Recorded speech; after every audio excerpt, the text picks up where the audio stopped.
ఆయన విమోచించి ప్రాణాన్ని వ్యాజ్యంలో విడిపించాడు. అందుకని మనం ఏం చేసినా మనము ఆయన రుణాన్ని తీర్చుకోలేదు. ఆ దేవుడే మనకి తోడుండి మన ఆపదలో నుంచి మనల్ని రక్షిస్తాడు. నా జీవం విమోచించింది. యెహోవా నాకు కలిగిన అన్యాయం నీవు చూసి ఉన్నావు. నా వ్యాజ్యము తీర్చు. యెహోవా నాకు కలిగిన అన్యాయం నిజంగా నా ప్రభువు తెలుసు. నేను ఎటువంటి పరిస్థితిలో ఉన్నానో, నేను ఎక్కడి నుంచి అక్కడికి దారి తీసుకొచ్చాడో నా తండ్రి నా ప్రభువుకు తెలుసు. అందుకని ఈ వాక్యం కూడా నా కొరకే వచ్చిందని నేను మొన్న నాకు ఇచ్చిన చీటి రోజు నుంచి కూడా నేను ఎంతో ఆలోచించి నేనే తగ్గించుకొని నా ప్రభువుని దగ్గర మొరపెట్టుకుంటున్నాను.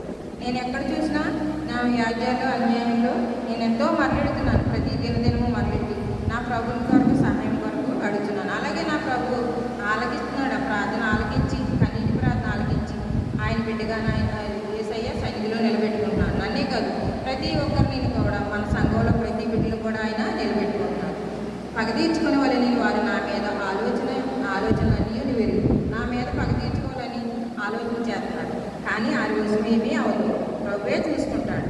ఆయనకి అసాధ్యమైంది ఏమి లేదు. యెహోవా వారి దూషణములను వారి నా మీద చేయ ఆలోచనలన్నింటినీ నా మీదకి లేచి వారు పలుకు మాటలను దినమెల్లా వారు నా మీద చేయ ఆలోచన నీకు విని ఉన్నాను. దినమెల్లా నా కొరకు సాతాను ఆలోచనలు చేయుచున్నాను అని నా మీదకి ప్రతి మనిషికి కూడా మనం ఈ లోకంలో జీవించిన ప్రతి మనిషి మీద కూడా ఎవరో ఒకరు ఎదుటి అంటూనే ఉంటారు. అయినా మనం వాటిని లెక్క చేయకుండా మన ప్రభులో ఎదుగుతున్నాం కాబట్టి మన ప్రభులో ఉండి ఆయనే మనకు సహాయకుడని నేను నువ్వు కూడా మనందరం కూడా మన సంఘమంతా కూడా ఎదురుకెళ్ళి మన ప్రభుతోటే ఉండాలి. ఈ 34 రోజులు కూడా మన దేవుడు 33 రోజులు కూడా క్షేమంగా ఉంచి 34 రోజులు మనల్ని ప్రవేశపెట్టిన ప్రభువుని మనం ఎంతో కనపరచాలి. మనం ఎంత ఏమిచ్చినా ఆయన రుణం తీర్చలేము. నేను వారి పాటలకు అస్వంతనైతే యెహోవా వారి చేతి క్రియను బట్టి నీవు వారికి ప్రతీకారం చేయలేవు. వారి హృదయ కాఠిన్యము నిందు వారిని శపించెదవు. నీవు కోపవేశుడివై వారిని తరిమితివి. యెహోవా యొక్క ఆకాశ క్రింద ఉండకుండా వారిని నశింపచేయదు. దేవుడు ఆయన మీద తిరుగుబాటు చేసిన వారిని ఆయన పాతాళంలోకి నశింపచేస్తానంటున్నాడు. అలాగే మనము అలాగా పాతాళంలోకి నరకలోకంలోకి వెళ్ళకుండా మనం ఈ భూమి మీద ఉండగానే ప్రభు వైపు చూసి మనం ఎంతగానో మనం ప్రభువుని తగ్గించుకుని మనం కూడా దేవుల్లో ఉండి అందరం కూడా చిన్నవారు పెద్దవారు అందరం కూడా దేవుల్లో ఉండి మనం కూడా దేవుని స్తుతించి ఆయన రాజ్యం కొరకు మనం ఎంతో ప్రయత్నం చేసి ఆయనతో ఉండాలని. అలాగే మార్క్స్ వర్షంలో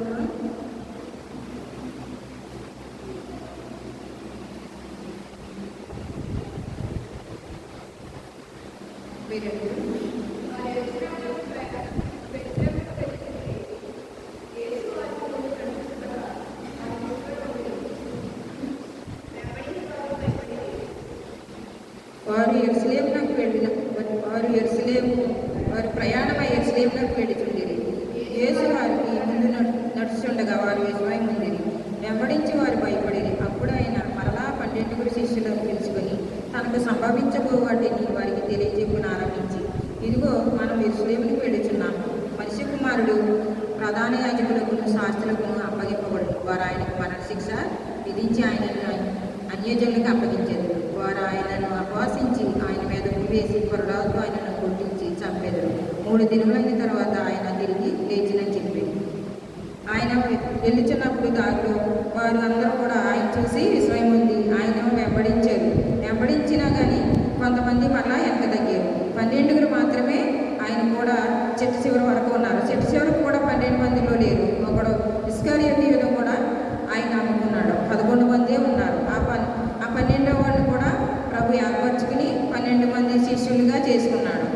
అలాగే మరి ఆయన మీద ఎన్నో అబద్ధాలు లేనిపోయి అన్ని 2 సాక్షులు పెట్టి అన్యాయం మాటలు చెప్పి ఆయన ముఖం మీద ఉమ్ములు వేసి పిడుగుద్దులు గుద్ది కొరడాలతో కొట్టించి ఆయన ఈడు చేసి ఆ కొల్లంతా ముళ్ళతోటి చీర్చి ఎంతగానో ఆయన బాధించి ఆయన దాహమని అడిగినా కానీ కొన్ని మంచినీళ్ళు కూడా ఇవ్వకుండా ఆయన ఒక ఆవిడ ఇస్తుంటే ఆ నీళ్ళు కూడా ఇలా చేతిలో కొట్టేసి ఆ నీళ్ళు కూడా తాగనివ్వకుండా ఆయన కారు ఎండలో కొరడాలతో కొట్టుకుంటూ పడిపోతే లేగితే ఆయన ఎంతో హింసించి ఆయన ఎంతో బాధలు పెట్టి చేసినా కానీ దేవుడు అలాగే సహించుకుని నా పాపాల కొరకు మీ పాపాల కొరకు దేవుడు ఎంతగానో తగ్గించుకొని ఆ ప్రభు ఆ ఎండలో మండు ఎండలో కలవరి కొండ వరకు ఆ సిలువును మోసుకుంటూ ప్రభు వెళ్ళి ఎంతగా దీనుడై ఎంతగానో ఉన్నవాడు ప్రభు మనందరినీ పుట్టించిన ఆయనకి ఆస్తి అంటూ ఈ లోకంలో ఏమీ లేదు, ఉంటాను కూడా ఆయనకి నీడ లేకుండా అటువంటి స్థితిలో అంతా తగ్గించుకుని ఆ ప్రభు మన కొరకు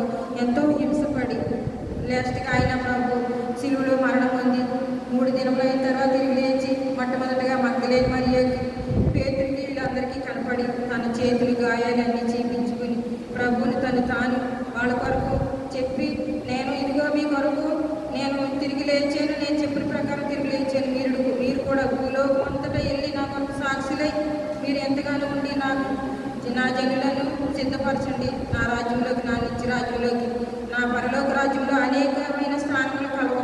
ఆయన లేని ఎడల నేను వచ్చి మీకు చెప్పేది నేను తండ్రి వద్దకు వెళ్తున్నాను, మరలా నేను తిరిగి వచ్చే వరకు మీరు నా బిడ్డల్ని మీరు ఎంతగానో కాపాడి వాళ్ళని నా వాక్యం చెప్పి పరిశుద్ధాత్మ కొరకు పంపించే వరకు మీరు ఎంతగానో ఉండమని ప్రభు వాడికి చెప్పి చేసి ఎన్నో బాధలు పడి మన కొరకు ఆయన శిలువలో మరణమయ్యారు. అలాగే మనం కూడా దేవుని గురించి 40 రోజులే కాకుండా తర్వాత కూడా ప్రభుని ఎంతగానో తగ్గించుకుని ఆరాధించుకుని ప్రభుని హృదయంలో పెట్టుకొని ఆయన మన కొరకు చేసిన త్యాగాన్ని మనం ధ్యానించుకుని భాగ్యం మనం అందరం చేయాలని ప్రభు చెప్తున్నారు. ఎస్సీ గ్రంథము 29:13 వచ్చింది.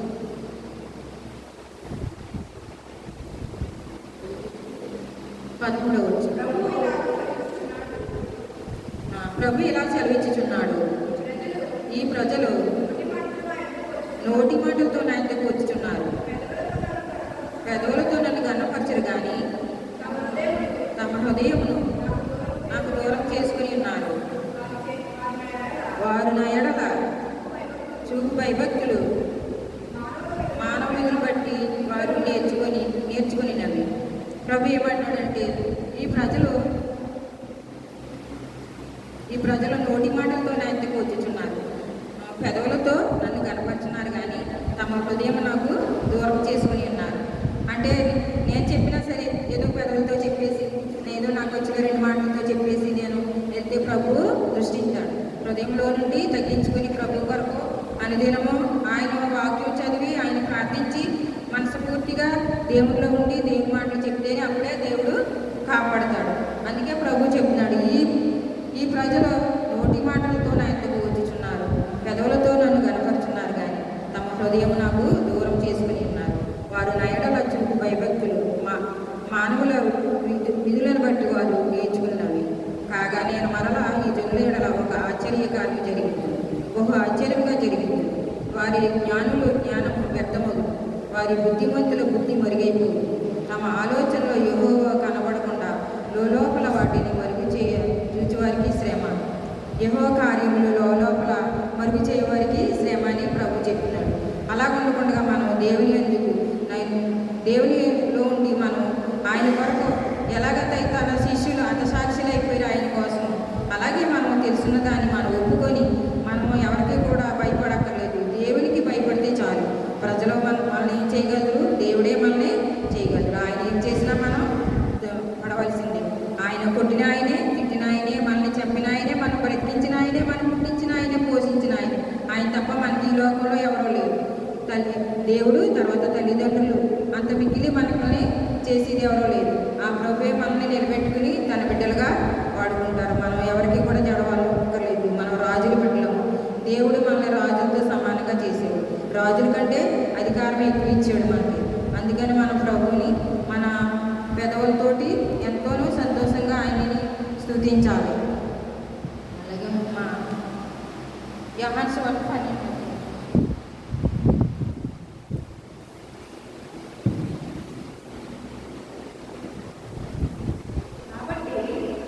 కాబట్టి యేసు తాను మృతిలో నుండి లేపిన లాజరున్న బేతనియకు పస్కా పండుగకు 6 దినముల ముందుగా వచ్చారు. అక్కడ వారు ఆయనకు విందు చేసిరి.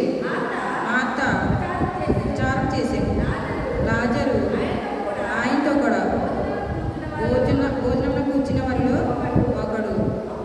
అప్పుడు మరియా మిక్కిలి విలువ గల జటామాసి అత్తరు ఒక సేరున ఎత్తి తీసి యేసు పాదములకు పూసి తన తల వెంట్రుకలతో ఆయన పాదములు తుడిచేది. ఇల్లు అత్తరవాసంతో నిండేది. ఆయన శిష్యులు ఒకడు అనగా ఆయనను అప్పగింపనైన ఇస్కరియోతు యూదా ఈ అత్తరెందుకు 300 దేనారులకు అమ్మి పేదలకి ఇయ్యలేదని వాడు ఇలాగ చెప్పినది. పేదల మీద శ్రద్ధ కలిగి కానీ వాడు దొంగ అయ్యింది. తన దగ్గర డబ్బు సంచి ఉన్నందున అందులో ఇవ్వబడినది దొంగిలించుచు వచ్చిన కనుక అలాగే చెప్పాను. ప్రభు చెప్తున్నాడు. ప్రభు బేతనియ అనే ఒక గ్రామానికి పస్కా పండుగకి 6 దినాలు ముందుగా వచ్చారు ప్రభు. ఆయన అక్కడికి తరచుగా మార్త మరియు లాజరు వాళ్ళ ఇంటికి తరచుగా వస్తూ ఉండి వాళ్ళ దగ్గర విందు చేస్తూ ఉండి వాళ్ళ దగ్గర మంచి చెట్లుగా ఉంటూ ప్రభు వాళ్ళని ఎంతగానో ప్రేమించి ఆ గ్రామంలో బేతనియ గ్రామంలో ఆయన యెరూషలేముకి దగ్గరలో ఉన్నది. ప్రభు ఆ గ్రామానికి వచ్చి వాళ్ళ ఇంటికి ఉన్నప్పుడు ఆ మార్త మరియ లాజరు ఎంతగానో ఆయన్ని ఆహ్వానించి ఆయనకి ఎంతో మర్యాదనిచ్చి ఆతిథ్యం ఇచ్చి ప్రభుని చేర్చుకొని వారు ప్రభు మాట వింటూ ముగ్గురు కూడా దేవుళ్ళు ఎంతోగానో ఎదిగారు. అక్క చెల్లెలు తమ్ముడు.